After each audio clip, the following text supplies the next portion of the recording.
করে এক্ষুনি গৃহে ফিরে যাবো।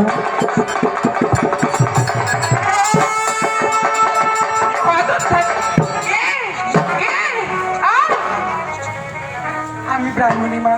ওই হতচ্ছাড়ি পোড়ামুখী কুলক্ষিনী, আমি আমার প্রভু নাম জপ করতেছি, আর এই সময় তুই আমার প্রভু নাম জপ করতি, তুই আমাকে আঘাত করলি।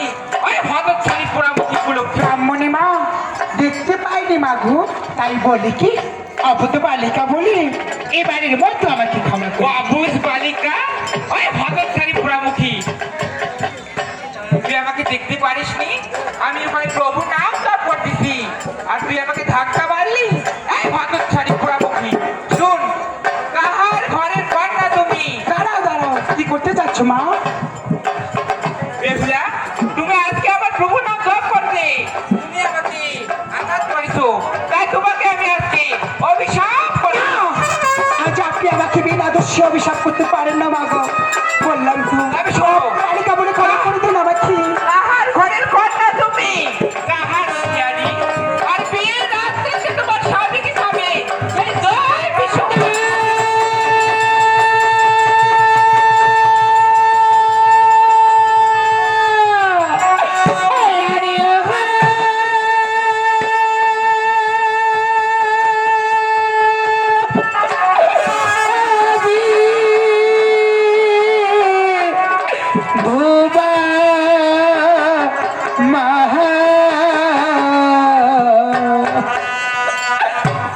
উড়ে কেন গালি ও মা, কেন গালি দিয়াছো বেদ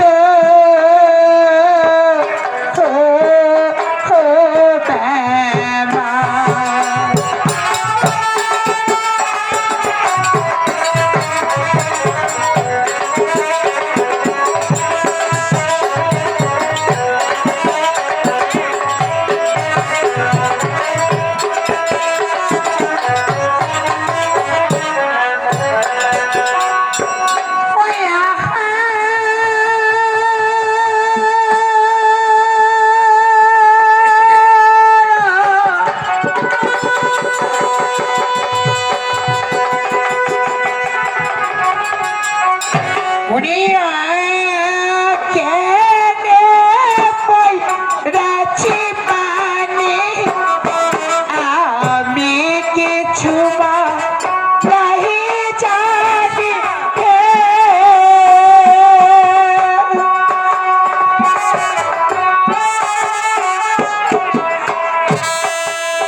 আর আমি কিছু মানাই জানি, আমার মাতার গ্যাস দিয়ে মুছে দিব মাগু তোমার চরণ খানি। বেহুলা, তোমাকে আমার অভিশাপ গ্রহণ করতে হবে। তাই নাকি? হস্তে ধরে মাতর পায়ে পড়ে আজ অপরাধ ক্ষমা করো তুমি। বিনা দোষে আপনি আমার কেন দিচ্ছেন গালি? বিনা দোষে আমি তোমাকে গালি দিচ্ছি? তুমি আমার প্রভুর জপ করতে, আমার প্রভুর জপ করতে তুমি আমাকে আঘাত করেছো, আর বিনা দোষে আমি তোমাকে গালি দিচ্ছি। ঠিক আছে, তোমার অভিশাপ আমি মেনে নেব, কিন্তু জানো তুমি যে অভিশাপ করেছো না, তোমার অভিশাপ আমাকে কখনোই লাগবে না। আমার অভিশাপ তোমাকে গ্রহণ করতে হবে। কখনোই না, কারণ তুমি অসতী। তুমি নিজেকে কি ভেবেছো যে তুমি সতী নারী, যে তুমি আমাকে অভিশাপ করবে, তোমার অভিশাপ আমাকে লেগে যাবে? অবশ্যই